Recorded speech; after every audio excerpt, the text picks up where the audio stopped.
The North Florida Sports Network.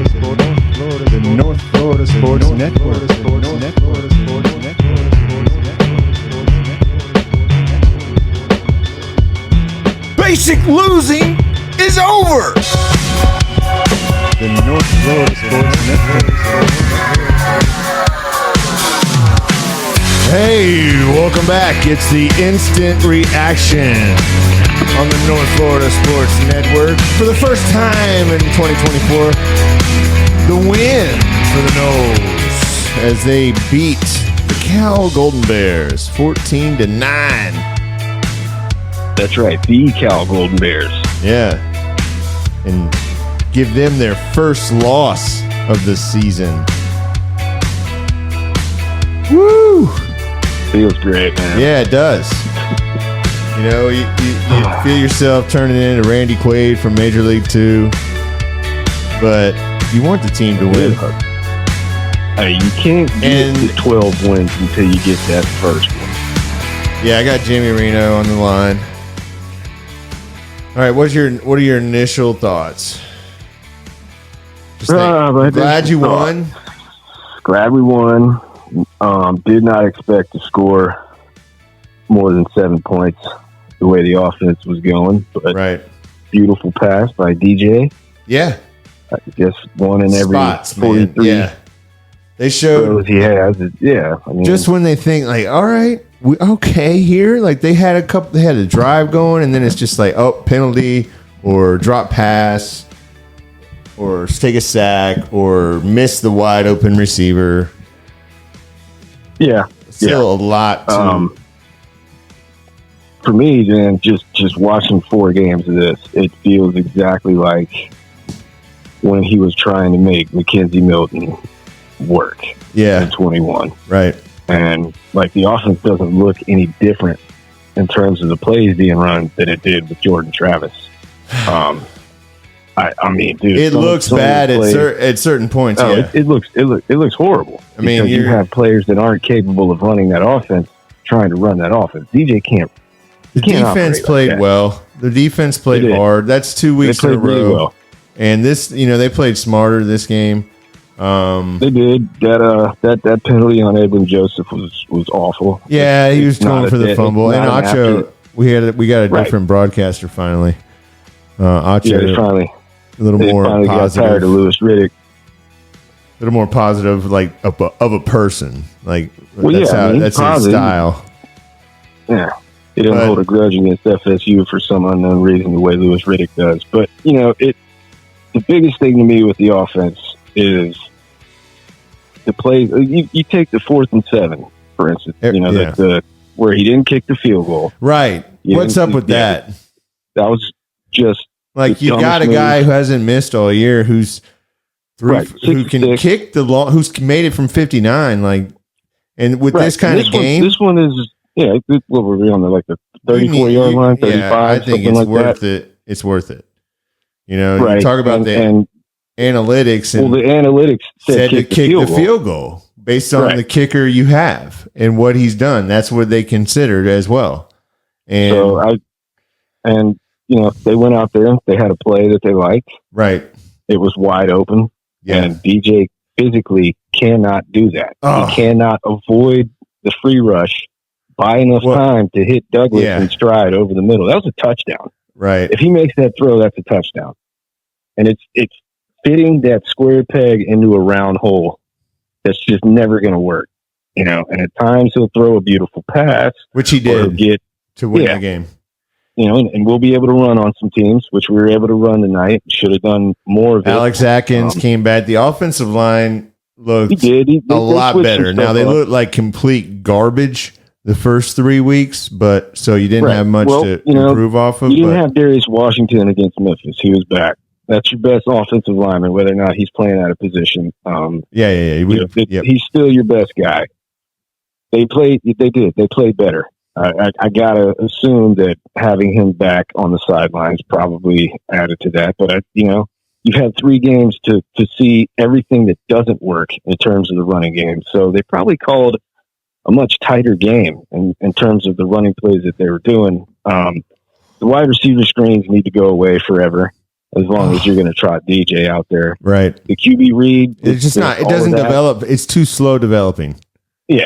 Like some of the RPO, I guess when it's like, I guess it's streaker down the middle. I mean, maybe he has that throw. The RPO. I'm about tired of this horizontal pass game with him, right. Because it's too slow. There. It's too slow to develop. Even when it is, you'll get 3 yards.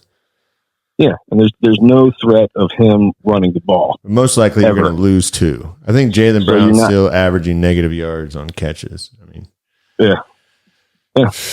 I mean, that's just something that needs to go away forever. If you're going to keep trotting that guy out there, he needs, like, honestly, you got to just start watching Oregon State tape and pulling stuff.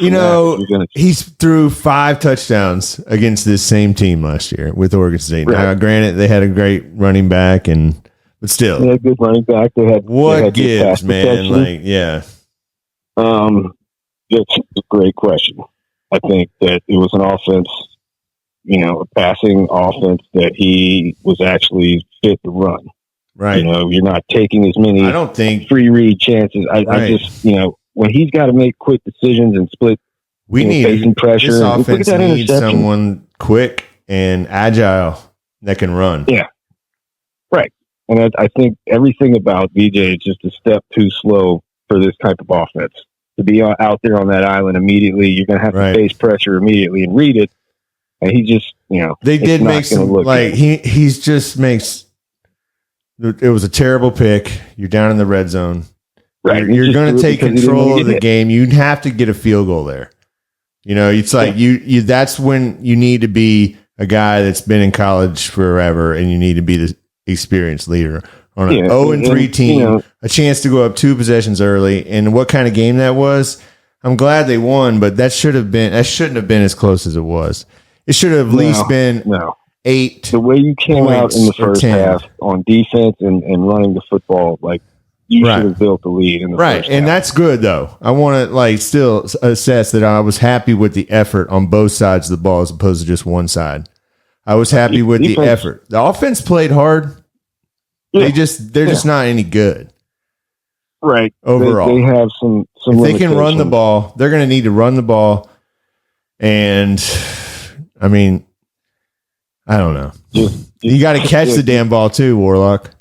Yeah, DJ's not getting any help with that. You get a 7-yard run, and then you call a nice play that gets your tight end, like which would be like a 20 yards down the middle of the field, throws a good ball, and he drops it. And then the next thing DJ presses and takes the loss. Well, now it's third. Now you punt down, and you punt. It's 3rd and 3, and then you lose 3 yards and you punt. And those have been happening all year. So it's good to see the defense come back and just let them allow this offense to be able to do that.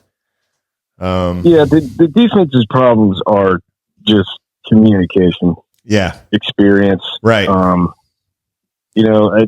They're not going to be that dominant offensive line that everybody thought they were going to be, but they should still be able to keep you in games. Yeah. I think the expectations now at least have changed for everyone after the first 3 games.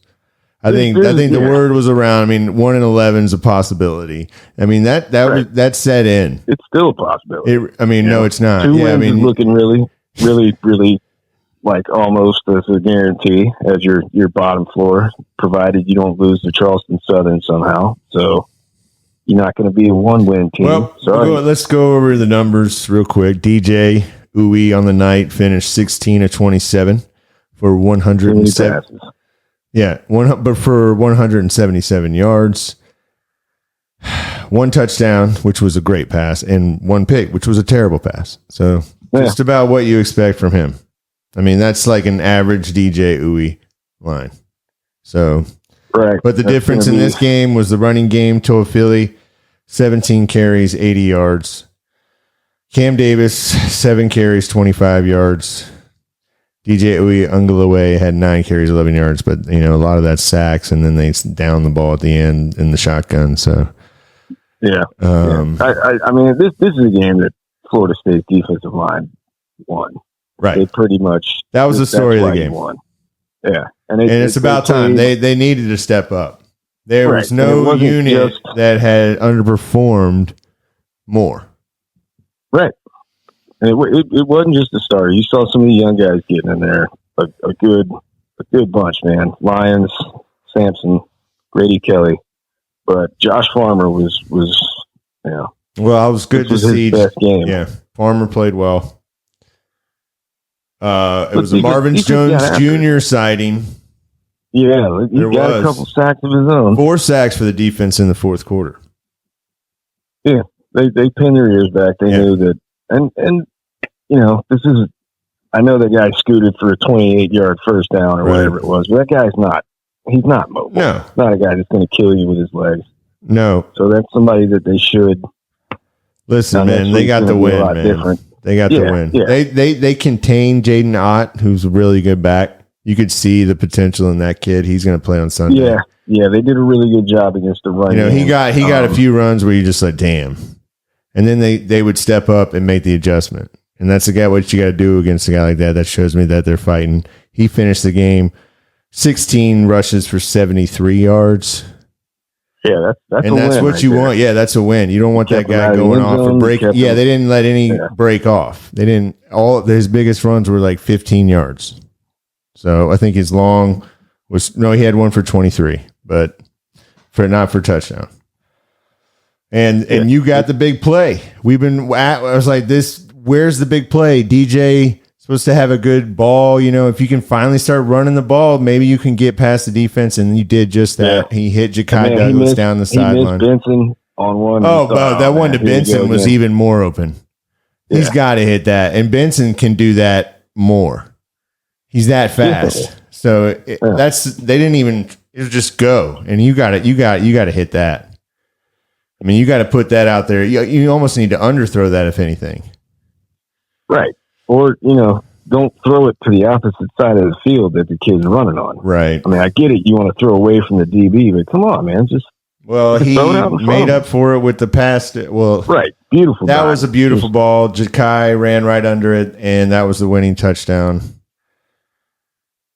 They tried to feel good for everybody, for all of them. That's a lot. That team was feeling a lot of heat. They still looked really bad in a lot of areas. We're gonna look at it again.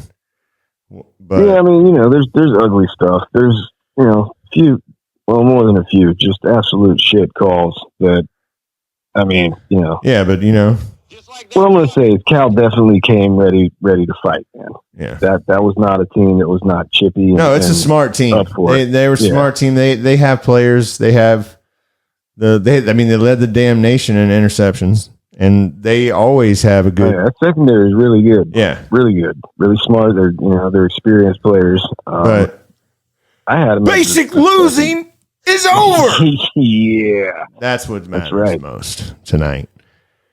Miami beat USF. We're not going to really talk about that. USF can hang tough with good teams for about a half. Yeah. Oh man, a good coach, man. He'll get a shit. He may be back at Tennessee once Heupel gets the Oklahoma job.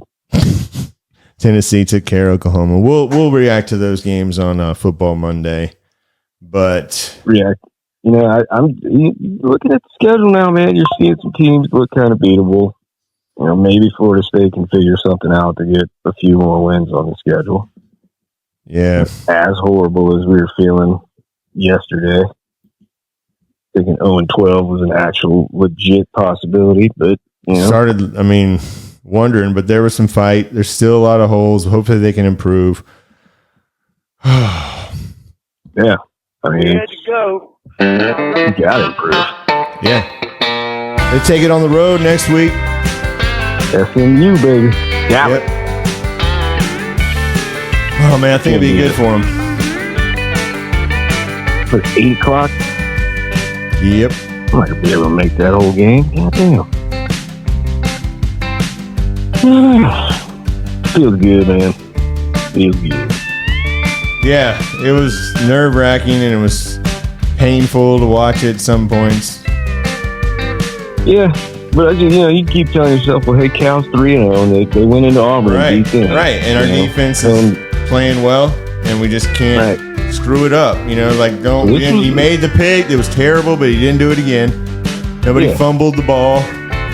It's a quality win, man. You beat an FBS team, a conference opponent. It's not like you're beating some FCS. Hell yeah, man. Format, so it's something to build on. It's exciting, man. From where I was thinking, I mean, they could hopefully get fire lit and hopefully they can build off something because they're now, the schedule, I thought, hopefully get a little lighter here with SMU coming up, who's not as good as we thought. But we'll see. Yeah. We'll look at that a little further. See. Maybe good for this team to get away from home for a minute. I couldn't agree more. The stadium's under construction. It just doesn't feel right. I was watching some clips of the pregame. Granted, we're 0-3, but like when you got half the damn stadium just empty, the cement looking stuff. It's a weird atmosphere. The fan base is very bitchy. And again, they haven't mentioned it once on the broadcast. No, they're not going to mention it. I don't understand. They're not doing it for human interest. You saw that broadcast. There's nothing but talking about the Mendoza kid and his family. Right. Yep. Tired. That's one thing. If you notice, man, there is nothing about like the FSU. University, like anything off the field. We're not doing human interest pieces on you guys. It is straight, Because you were wondering when you see that. And it's like, well, they don't even say, hey, they're renovating the stadium because that means they might have to talk about something that they're doing. Right, exactly. You don't want to talk about money in FSU. Well, we got Archie did a good job. Yeah. We'll talk about it all. We'll look at the game again. We got NFL tomorrow. And we'll talk to you on a Football Monday. Right here. That's right. We go on the North Florida Monday. Sports Network. And the Noles win, baby.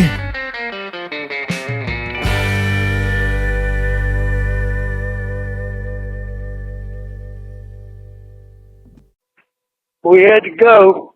Our ride was here. We got a shuttle to our